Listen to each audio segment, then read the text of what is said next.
Welcome to the Comfortable in Chaos Podcast. Strangle your demons and let's go. Y'all need Jesus!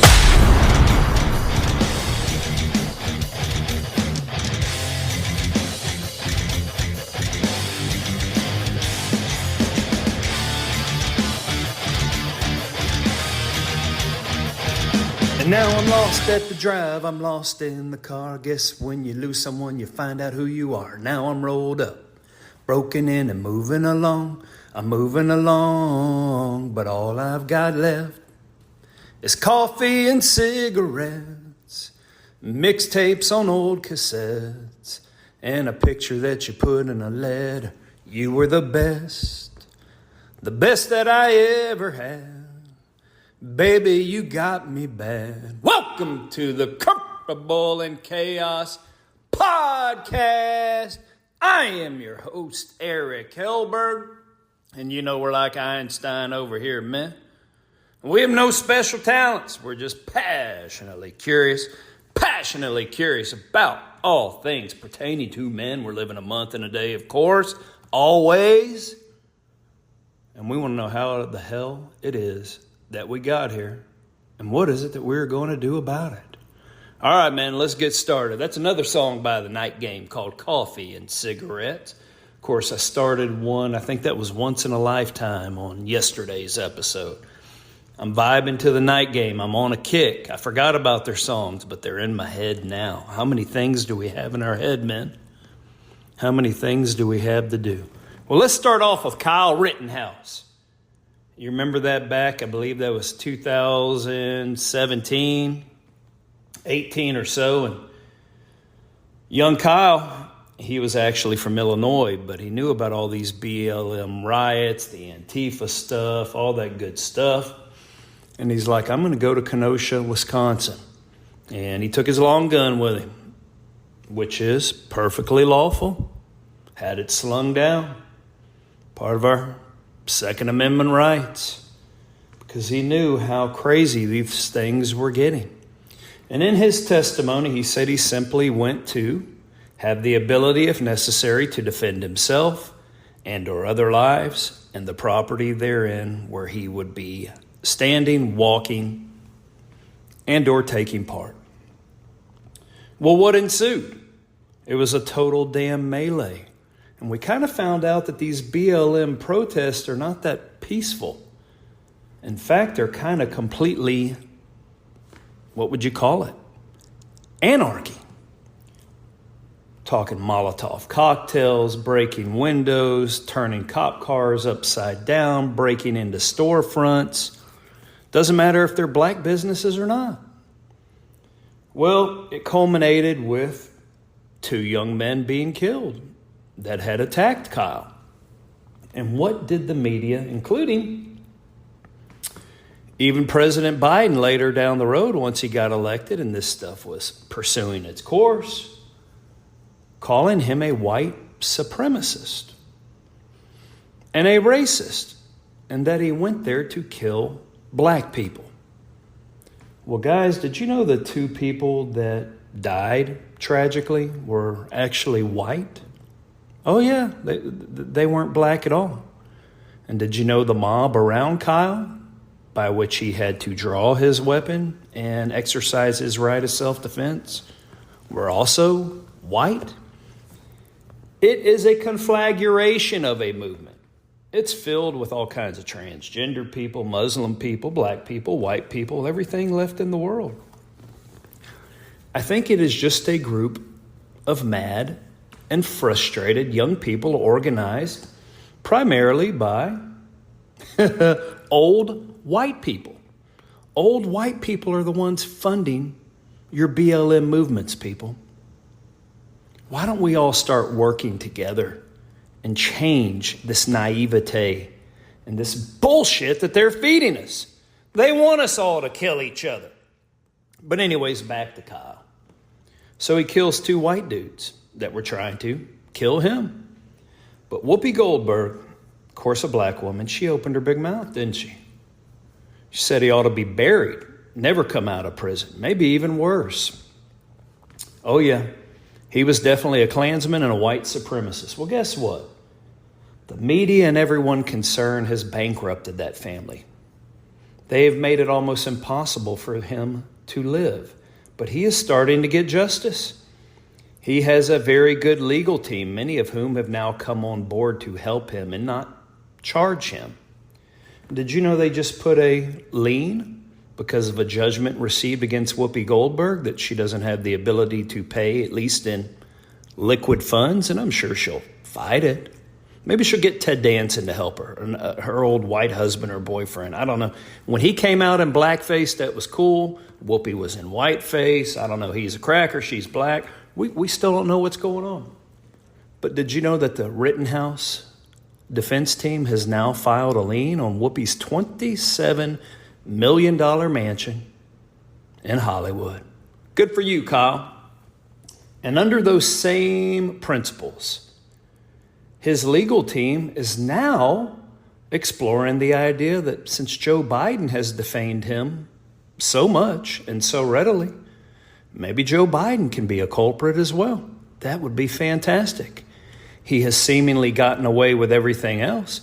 Did you know Joe Biden also carried personal documents, issues, and matters of national security when he left the vice presidency?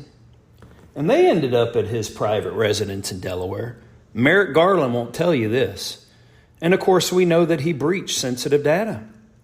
But Merrick Garland and our current Justice Department let that one go. But they wanted to chase President Trump about it down there at Mar-a-Lago. You know what's even crazier? That they actually went into Barron Trump's room. Now, unless Barron is let's say a Robert De Niro type, a Hollywood Oscar-winning actor, he's actually a handsome young man, a very tall, handsome young man. He looks very proper. He's concerned about his appearance, how he interacts with other people. But he was demonized. They actually confiscated information and materials from Barron Trump's, the president's son's room in Florida. Now, on the other hand, we have Hunter Biden. Does he look like he has a good appearance? I mean, he looks like someone you should be worried about, right? And he is white. But no one has ever raided their private residence. And no one has ever been into Hunter Biden's room. Not his room at one of his residence or apartments where he's staying, or long-term stay hotel rooms, or any of the rooms where he was participating in drug activity and or with whores. We'll go to Barron Trump's room, we'll take his materials, but we will leave the other guys alone. You know what, Kyle? You and your team sue the hell out of President Biden. I think that is fantastic. And on that same note, we know that when you look at that balance of scales, and what do they call her? Is she the mother of justice? But of course, the symbol for jurisprudence in this country is the lady, right, with the scales of justice. And I am going to venture to tell you whether or not Trump had some sensitive materials. I'm sure he did. He damn sure needed them. He was pursued like not only a common criminal, but like a wanted international fugitive by Interpol. And I have a sneaky suspicion that much of the materials that he took and put in his home were the ones demonstrating the fact of that very same pursuit and how much corruption aligned against him to destroy him, and thus, by proxy, the American people who so desperately wanted him in office, and then did everything that they could to make sure he could not continue in office. On the other hand, and on the other side of Lady Justice's scale is Vice President, now President Biden. I can guarantee you that everything we have never heard of that went into the confines of the safe in his Delaware residence was everything that would actually be indictable, traitorous, and demonstrate his culpability and how much he has sold out and jeopardized and killed many Americans, and did it flippantly. But he needed to cover his ass, and they covered it for him. It's our job to run his ass out come November. And let's watch this debate, even though they've changed the rules to benefit him, on June 27th. And that actually has me backpedaling a little bit because we freely associate from thought to thought. It's called circular reasoning. We always want to get back, circle back around the middle, come back to a conclusion, right? We're going to go 360 degrees. When I'm thinking about Kyle Rittenhouse, I think he was 17 at the time of the altercation, the shooting. And that makes me remember Michael Bloomberg. Remember the wonderful billionaire mayor of New York City, Democrat? And he says, I don't know of a 19-year-old boy that has ever shown responsibility with a gun. And of course, that's why he doesn't want anyone to have a gun, although he travels around and has for the last 20 years with a personal security detail armed to the friggin' teeth. You only approach him if you are allowed and or welcomed in, but no one else can have a gun. Kind of like Nancy Pelosi's walls. She doesn't want a wall at the border, but she wants one around her house at her little empire up there north of San Francisco. Well, Michael Bloomberg, New York City is a shithole, was once one of the greatest cities on earth with law-abiding immigrants who came in, worked their nuts and asses off to improve their lives and make our country better. It's a little bit different now. But here's what I'm going to tell you, Michael Bloomberg. When you made that statement, someone should have called you, because throughout our history of this United States, do you know how many 19-year-old boys have demonstrated both acumen with a rifle and every other known weapon platform known to man? And I think they were fairly responsible, or your Jewish ass never would have made it to where you are now. By golly, by golly. So we're talking about the scales of justice. We're talking about loose ends. We're talking about an election coming up, and just wanted to touch upon one more item. And if that doesn't keep you incensed enough or know that we are trapped and we need to anchor ourselves, as I labeled my last episode, right? We need to tie off a knot and anchor ourselves as a hedge in this crazed country we live in, and thus the world. But here's one more for you, because you know that old President Biden has this fix in a million ways to Sunday, right, on how to try to steal this next election, because it is impossible for him to win, just like it was an impossibility last time. So since we mentioned Rittenhouse, he was a northerner, right? We're talking Illinois, we're talking Wisconsin. Well, let's stick up around that area. Let's go to the state of Minnesota. My gosh. And isn't that where our famous Somali representative is at? Ula Omar? Oh, yeah. Minnesota is a bastion of justice.